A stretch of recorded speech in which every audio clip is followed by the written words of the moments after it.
샬롬! 오늘은 제12장 가는 선교사, 보내는 선교사를 읽어보도록 하겠습니다. 선교사에는 가는 선교사와 보내는 선교사가 있다는 말이 유행했던 적이 있습니다. 가는 선교사는 선교지로 직접 가서 사역하는 선교사를 말하고, 보내는 선교사는 그 선교사를 후원하는 사람을 말합니다. 그런 표현에는 일장일단이 있습니다. 선교사역에 대한 부담감을 호소하는 표현으로는 얼마든지 가능합니다. 현장에 나간 선교사들이 전 인생을 선교에 헌신하는 것과 같은 비중의 열심으로 물질적인 후원을 아끼지 않고 사명감을 가지고 기도에 힘쓰는 것은 바람직합니다. 하지만 보내는 선교사라는 말이 최소한의 성의 표시로 자신을 합리화하는 데에 쓰이기도 합니다.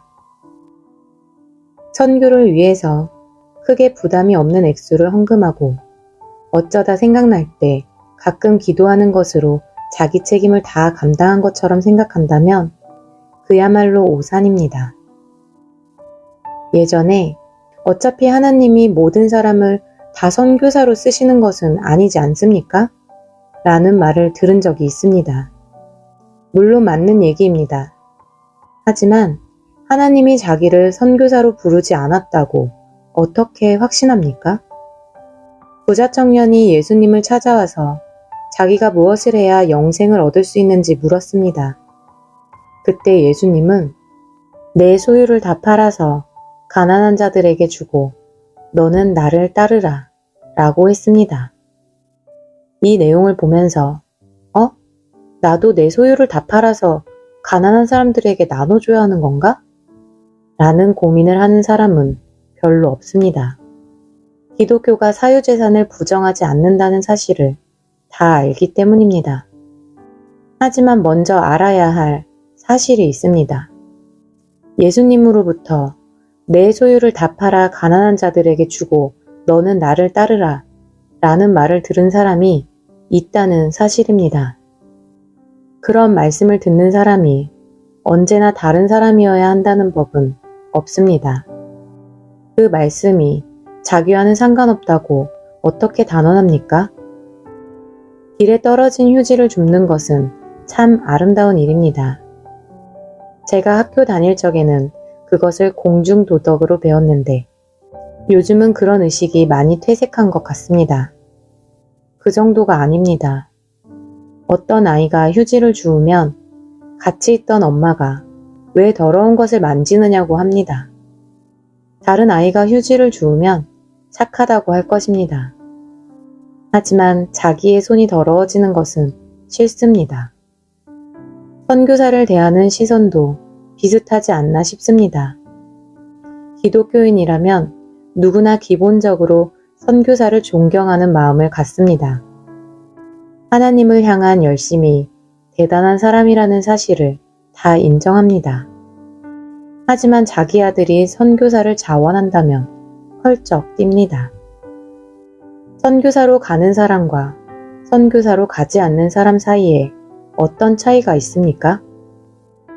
앞에서 제가 가는 선교사와 보내는 선교사 얘기를 했습니다.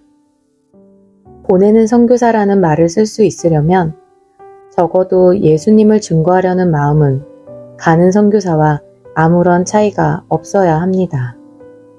선교사로 파송되는 사람은 인생 전부를 걸고 예수님을 나타내야 하지만 선교사로 파송되지 않은 사람은 적당히 인생을 즐겨도 되는 것이 아닙니다.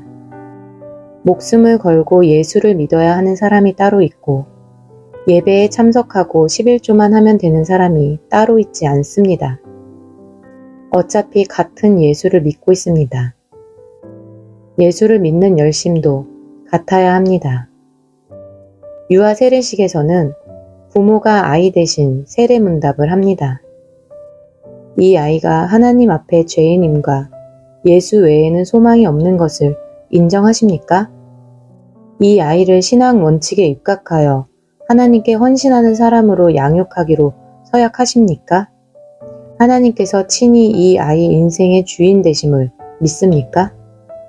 이런 질문에는 아무렇지도 않게 예 라고 합니다. 다시 묻습니다. 이 아이가 자라서 해외 선교사를 지원해도 반대하지 않으시겠습니까? 이런 질문에는 누구나 머뭇거릴 것입니다. 앞에 세 질문과 네 질문 사이에 무슨 차이가 있습니까? 앞에 질문에 예라고 했으면 네 번째 질문에도 예라고 해야 하는 것 아닙니까? 아들이 선교사를 지원한다면서 기도해달라는 부탁을 받은 적이 있습니다. 사역을 잘 감당할 수 있게 기도해달라는 얘기가 아니었습니다. 꼭 선교사로 나가야만 예수를 믿는 것도 아닌데 왜 그리 외골수인지 모르겠다며 기도해달라는 것이었습니다. 어쩌면 우리는 예수를 믿는다는 말을 너무 건성으로 하고 있는지 모릅니다. 예수를 믿는다는 말이 얼마나 심각한 말인지, 예수를 믿으면 자기 인생이 어떻게 달라져야 하는지를 생각하지 않습니다. 예수를 믿는다는 얘기는 이 세상에 보냄을 받았다는 뜻입니다. 예수님이 보냄받았고 바울이 보냄받은 것처럼 우리 역시 보냄받았습니다. 보냄을 받았다는 사실은 실제 선교사로 나간 사람이나 나가지 않은 사람이나 아무 차이가 없습니다. 우리는 어디에 있든지 우리를 보내신 분을 위하여 이 세상을 살아야 하는 사람들입니다.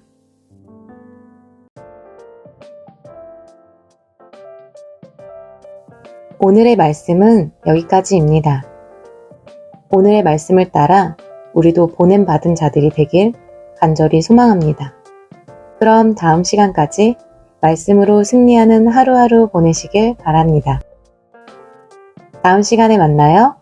샬롬!